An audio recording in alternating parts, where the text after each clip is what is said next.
Hello friends, ഞാൻ ഇന്ന് വന്നിരിക്കുന്നത് ഒരു കുക്കിംഗ് വീഡിയോ ആയിട്ടാണ് കേട്ടോ. നമ്മുടെ വ്ളോഗിൽ ഫസ്റ്റായിട്ട് ഞാൻ കുക്ക് ചെയ്യുന്ന ഒരു ഐറ്റം ഇത് തന്നെയാണ്. എൻ്റെ ഫേവറേറ്റ് എന്ന് പറഞ്ഞു കഴിഞ്ഞാൽ അച്ചാറുകളാണ്. ഞാൻ ഒരുപാട് അച്ചാർ കഴിക്കുന്ന ആളാണ്. അതുപോലെ തന്നെ ഉണ്ടാക്കിയിട്ട് മറ്റുള്ളവർക്ക് കൊടുക്കാനും എനിക്ക് ഒരുപാട് ഇഷ്ടമുള്ളൊരു സാധനം അച്ചാറാണ്.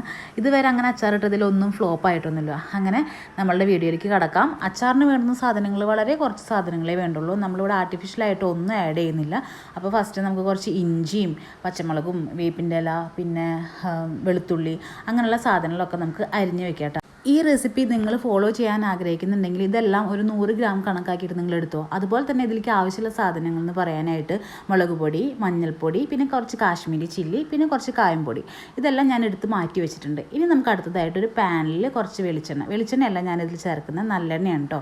നല്ലെണ്ണയിൽ അച്ചാറിട്ട് കഴിഞ്ഞാൽ കുറച്ചും കൂടെ നാൾ കേടാവാതെ ഇരിക്കുന്നു ആൾക്കാർ പറയുന്നത് കേട്ടിട്ടുമുണ്ട്. അത് എൻ്റെ അനുഭവത്തിലുള്ളൊരു കാര്യം കൂടിയാണ്. അപ്പോൾ അതുകൊണ്ട് തന്നെ നമുക്ക് നല്ലെണ്ണയിൽ കുറച്ച് ഉലുവയും കായും ഇട്ടിട്ട് നല്ലോണം വറുത്തെടുക്കാം കേട്ടോ. അത് നിങ്ങളൊരു 1.5 സ്പൂൺ വെച്ചിട്ട് എടുത്താൽ മതി. കട്ടക്കായാണ് ഞാൻ ഇതിൽ ആദ്യം ഉപയോഗിച്ചിരിക്കുന്നത് കേട്ടോ. LGൻ്റെ നല്ല സ്മെല്ലായിരിക്കും ഉണ്ടാവുക. പൊടിക്കായ ഉപയോഗിക്കുന്നതോടൊപ്പം തന്നെ കട്ടക്കായും ഞാൻ ഉപയോഗിക്കുന്നുണ്ട്. ഇത് നല്ലതുപോലെ ഫ്രൈ ചെയ്തിട്ട് എണ്ണ വാരാൻ വേണ്ടിയിട്ട് നമ്മൾ ആ സ്റ്റൗമ്മ തന്നെ ജസ്റ്റ് ഇങ്ങനെ വെച്ച് കൊടുത്തു കഴിഞ്ഞാൽ അത് നല്ല വൃത്തിക്ക് എണ്ണ താഴെയും മീതെ നമ്മൾ വറുത്ത് വെച്ചതും രണ്ടായിട്ട് വേർതിരിച്ചെടുക്കാനായിട്ട് നമുക്ക് സാധിക്കും. ഇനി അടുത്ത സ്റ്റെപ്പ് എന്ന് പറഞ്ഞു കഴിഞ്ഞാൽ നമ്മളൊരു പാനിൽ എണ്ണ ചൂടാക്കി എടുക്കുമ്പോൾ അതിലേക്ക് അരിഞ്ഞു വെച്ചിരിക്കണ ഇഞ്ചി, പച്ചമുളക്, പിന്നെ വെളുത്തുള്ളി, ഇതെല്ലാം കൂടെ നല്ലോണം സോട്ട് ചെയ്തെടുക്കണം. ഇത് നല്ല വൃത്തിക്ക് നല്ല ബ്രൗൺ കളറായിട്ട് വരുന്ന വരെ നമ്മൾ ഇത് ഇളക്കിക്കൊണ്ടിരിക്കണം. ഇത് പിന്നെ ഒരുപാട് വലിയ ഫ്ലെയിമിലിട്ടിട്ട് ചൂടാക്കി കരിച്ച് കളയരുത് കേട്ടോ. ഒരു മീഡിയം ഫ്ലെയിമിലിട്ടിട്ട് വേണം നമ്മൾ ഈ ഒരു ബ്രൗൺ കളറാവുന്നത് വരെ നമുക്കത് മൂപ്പിച്ചെടുക്കാം കേട്ടോ. ഈ മൂപ്പിച്ചെടുക്കുന്നതിലേക്കാണ് നമുക്കിനി അടുത്ത സ്റ്റെപ്പ് സാധനങ്ങൾ ഇട്ട് കൊടുക്കേണ്ടത്. ഇപ്പം ഇതിൽ നിന്ന് വരുന്നൊരു സ്മെല്ലുണ്ട്, അതെനിക്ക് ഭയങ്കര ഇഷ്ടമാട്ടോ. ഭയങ്കര സാറ്റിസ്ഫൈങ് ആണ് ഞാൻ ആ ഒരു സ്മെല്ലിനോട്.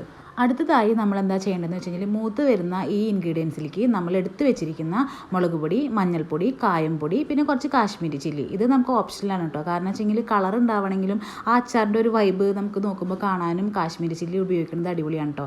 അങ്ങനെ നമ്മൾ ഇതെല്ലാം ഇട്ടിട്ട് ചെറിയ തീയിൽ വേണം നമ്മൾ മൊരിയിച്ചെടുക്കാനായിട്ട്. ഈ സമയം നമ്മൾ നല്ലോണം ശ്രദ്ധിക്കണം കേട്ടോ. കാരണം ഗ്യാസിൻ്റെ തീ വളരെ ലോ ഫ്ലെയിമിൽ വെച്ചിട്ട് വേണം നമ്മളിത് സോട്ട് ചെയ്തെടുക്കാനായിട്ട്.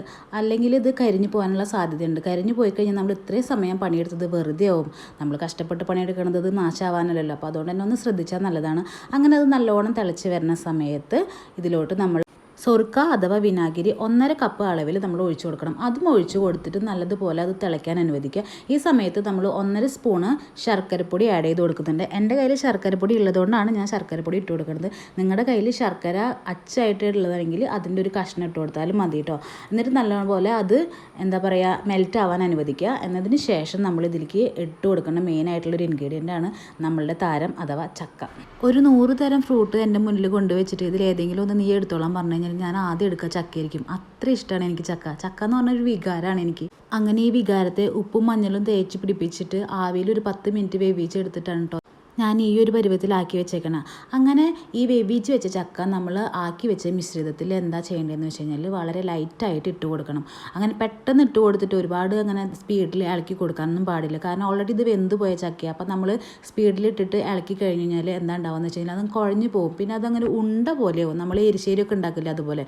നമ്മുടെ അച്ചാറിൻ്റെ ഫോം എന്ന് പറഞ്ഞു കഴിഞ്ഞാൽ അങ്ങനെയല്ല, നമുക്കിത് ഒന്ന് ഇടവിട്ട് കിട്ടുകയും വേണം. അപ്പോൾ അതുകൊണ്ട് തന്നെ കഷ്ണങ്ങളൊക്കെ പതുക്കിയിട്ട് അതുപോലെ തന്നെ പതുക്കെ വേണം നമ്മളിത് ഇളക്കിയെടുക്കാൻ. ഇത് ഒരുപാട് സ്പീഡിൽ ഇളക്കിയിട്ട് അതിനെ നശിപ്പിച്ച് കളയൊന്നും ചെയ്യരുത്. അങ്ങനെ പതുക്കെ നമ്മൾ ഇളക്കി എല്ലാ സൈഡിലും നമ്മൾ ആ മസാല അതിൽ പിടിക്കും വിധം വൃത്തിയായിട്ട് ഇളക്കി കൊടുത്ത് യോജിപ്പിച്ചെടുക്കണം കേട്ടോ. അങ്ങനെ യോജിപ്പിച്ചെടുത്ത് കഴിഞ്ഞാൽ അതിനൊരു സ്മെല്ല് വരാനുണ്ട്, അത് അടിപൊളിയാണ്. ഇപ്പോഴാണ് നമ്മൾ ശരിയായിട്ടുള്ള അതിൻ്റെ ഒരു ടേസ്റ്റ് മേക്കർ ചേർക്കാൻ പോണത്. ഇതെന്താണെന്ന് വെച്ച് കഴിഞ്ഞാൽ നമ്മൾ നേരത്തെ വറുത്ത് വെച്ചിട്ടുണ്ടായിരുന്നില്ലേ ഉലുവയും കായും, അത് വറുത്ത് പൊടിച്ചതാണ് ഞാനിപ്പോൾ ആഡ് ചെയ്ത് കൊടുത്തിട്ട്. എന്നിട്ട് നമ്മൾ എന്താ ചെയ്യേണ്ടതെന്ന് വെച്ചാൽ അത് നല്ലതുപോലെ നല്ല പതുക്കെ ഇളക്കി യോജിപ്പിച്ച് അവിടെ വയ്ക്കുക. എന്നതിന് ശേഷം ഈ ബാക്കിയുള്ള വറുത്ത് കോരിയ എണ്ണയിൽ കുറച്ചും കൂടെ എണ്ണ ഒഴിച്ചിട്ട് നമ്മൾ കടുകും വേപ്പിലയും ഇട്ടിട്ട് താളിച്ചിട്ട് അച്ചാറിൽ ഒഴിക്കുകയാണ് കേട്ടോ ചെയ്യണത്. ലാസ്റ്റ് സ്റ്റെപ്പാണിത്. ഇത് ചെയ്യണമെന്ന് നിർബന്ധമൊന്നുമില്ല, പക്ഷേ ചെയ്ത് കഴിഞ്ഞാൽ ഒരു കുറച്ച് ഭംഗി ഉണ്ടാവും അച്ചാർ കാണാൻ. മാത്രമല്ല ആ കടുകിൻ്റെയും വേപ്പിൻ്റെയും കായത്തിൻ്റെയൊക്കെ ഒരു ടേസ്റ്റും ഉണ്ടാവും. ഈ ഒരു ടൈമിൽ ഞാൻ കായംപൊടിയും കൂടെ ചേർത്ത് ഒഴിച്ചു കൊടുക്കുന്നുണ്ട് കേട്ടോ. അത് അച്ചാറിനെ നല്ലൊരു ടേസ്റ്റാക്കി മാറ്റും. അതായത് അച്ചാർ വിളമ്പുമ്പോൾ തന്നെ ആ ഒരു നല്ലൊരു ഫ്ലേവർ നമുക്ക് കിട്ടുകയും ചെയ്യും. അച്ചാറിനെ ഡിഫറെൻ്റ് ആക്കണത് കായും ഉലുവയും വേപ്പിലയാണെന്ന് എനിക്ക് തോന്നിയിട്ടുണ്ട്. കാരണം ആ ഒരു ഫീല് നമുക്ക് കിട്ടണമെങ്കിൽ കായ എന്തായാലും അച്ചാറിൽ ചേർത്തിരിക്കണം. അപ്പോൾ അതും കൂടെ ചേർത്ത് നിങ്ങൾ പതുക്കെ മിക്സ് ചെയ്തിട്ട് നമുക്ക് മാറ്റി വയ്ക്കാം. ഇത് അപ്പം തന്നെ ഉപയോഗിക്കാനും അടിപൊളിയാണ്. അതല്ലാതെ 2 ദിവസം കഴിഞ്ഞിട്ട് ഉപയോഗിക്കാനും അടിപൊളിയാണ്. എന്തായാലും നിങ്ങളിതൊന്ന് ഉണ്ടാക്കി നോക്കണേ.